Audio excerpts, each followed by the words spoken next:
पिछले कुछ दिनों से खबरें आ रही थी कि सीटों के बंटवारे को लेकर मध्य प्रदेश जैसी स्थिति उत्तर प्रदेश में भी देखने को मिल सकती है, जिसमें समाजवादी पार्टी और कांग्रेस के बीच छोटे मोटे विवादों की सूचना भी आ रही थी।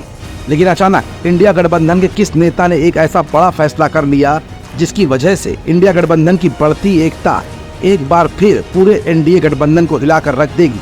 क्या है इंडिया गठबंधन की नेक्स्ट प्लानिंग? आज की इस रिपोर्ट में हम आपको दिखाएंगे भी और बताएंगे भी। दरअसल यूपी में विधानसभा उपचुनावों के लिए सपा संघ सीट बंटवारे की कमान संभालते हुए एक बार फिर नेता प्रतिपक्ष राहुल गांधी दिखाई दे सकते हैं। लोकसभा चुनावों के दौरान भी उन्हीं की अगुवाई में सपा के साथ गठबंधन मुकम्मल हो सका था, जो कि एक वक्त टूटता हुआ दिख रहा था। सूत्र बताते हैं कि ये फैसला हाल ही में लिया गया है। राहुल को गठबंधन में सीटें तय करने के लिए इसलिए आगे किया जा रहा है ताकि किसी भी तरह के विवाद की स्थिति पैदा न हो। यूपी में 10 विधानसभा सीटों पर उपचुनाव होने हैं। इनमें से 9 सीटें वो हैं जहां के विधायक सांसद बन चुके हैं, जबकि सपा विधायक रहे इरफान सोलंकी को सजा मिलने की वजह से कानपुर की सीसामऊ सीट खाली हुई है। लोकसभा चुनावों में सपा और कांग्रेस एक साथ मिलकर चुनाव लड़े थे, जिसका अप्रत्याशित परिणाम भी सामने आया था।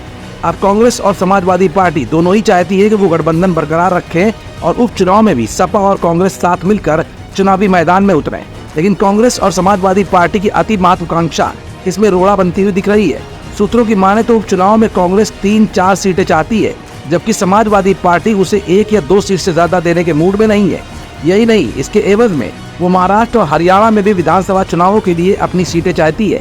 जानकार मानते हैं कि इससे खींचतान की स्थिति भी पैदा हो सकती है, ठीक उसी तरह जैसे मध्य प्रदेश की विधानसभा चुनावों के दौरान आई थी। यही खींचतान लोकसभा चुनाव के सपा कांग्रेस गठबंधन फाइनल होने का मुख्य रोड़ा भी बनी थी। राहुल गांधी की अगुवाई में जब खींचतान हुई उसके बाद ही गठबंधन की राह आसान हुई थी। कांग्रेस मानती है कि उसके लिए यूपी में अपने पांव मजबूत करने के लिए सपा का साथ बेहद जरूरी है। ऐसे में एक अच्छे संदेश के साथ गठबंधन करने की पूरी कोशिश होगी। राहुल गांधी इसकी अगुवाई करेंगे तो एक सकारात्मक संदेश भी जाएगा और खींचतान की गुंजाइश भी कम होती जाएगी। सपा 10 में से 6, जबकि कांग्रेस सभी 10 सीटों पर पर्यवेक्षक उतार चुकी है। तमाम राजनीतिक जानकार इसे खींचतान की शुरुआत मान रहे हैं। कुछ समय पहले कांग्रेस ने जिला अध्यक्षों के साथ बैठक में साफ कर दिया था कि जिन सीटों पर सपा के विधायक जीते थे उन पर वो दावा नहीं करेगी, जबकि एनडीए के पास रही 5 की 5 सीटों पर उसकी दावेदारी होगी। 5 में से कितनी सीटें कांग्रेस के पास आएंगी ये बाद में तय किया जाएगा। लेकिन सपा ने 6 सीटों पर प्रभारी उतार कर ये साफ कर दिया है कि समाजवादी पार्टी 6 सीटें तो देने नहीं जा रही है। बची 4 सीटों में तय होगा कि कितनी सीटों पर कांग्रेस के प्रत्याशी उतरेंगे। फिलहाल अभी जद्दोजहद से गुजर रहे इंडिया गठबंधन के लिए एक चुनौती भरा समय है।